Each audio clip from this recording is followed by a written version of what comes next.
वक्त जो थी प्योवेरी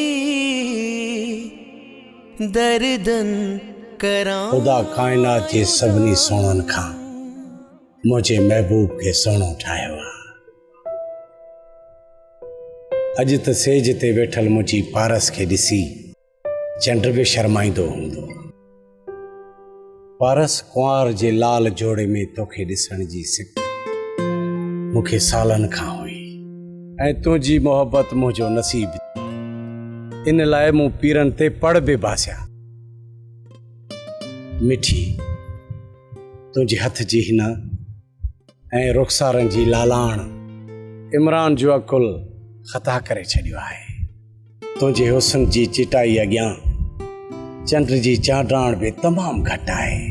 तूं ई महताब, तूं ई आफ़ताब, तुंहिंजी मोहबत मुंहिंजे लाइ भिटाई जो किताब। मां वर्क वर्क चुमां तब सिक न लहे पिरीअ जी।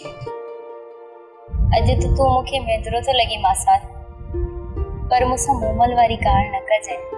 तुंहिंजे इश्क जी सुर्की त पहिरियां खां ई पीतल आहे पारस।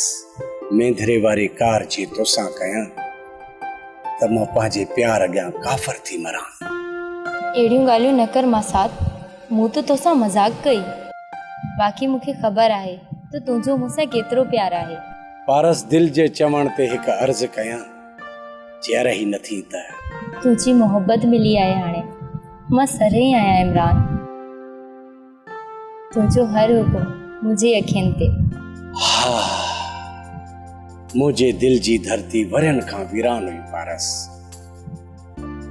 अॼु त कुर्ब जो ककर बणिजी वसी पियो त मन जो वीरान अंगण ठरी पियो ऐं अॼु की राति जीअं आख़िरी पहरनि ताईं यादि रहे।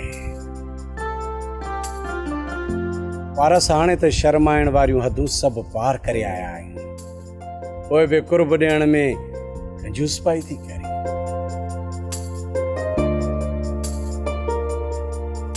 पारस, किथे बीठी आहीं? मां ॿाहिरि तोखे सॾे सॾे थकिजी पियो आहियां। तूं हथ में लटा खणी बीठी आहीं। लॻे थो त तुंहिंजो पेट भरिजी वियो आहे। हाणे तुंहिंजो सॾु ॿुधमि। अचां पई त तूं अची वहीं। पारस, अहिड़ी सुरीली न थी। मुक सां मड़को न भञी विझाए। वञ, मूंखे बुख लॻी आहे। वञ मानी खणी आ। ॾिसी छा थी, ये दोड़ा न कढी विझाए। हल। हा, वञा थी।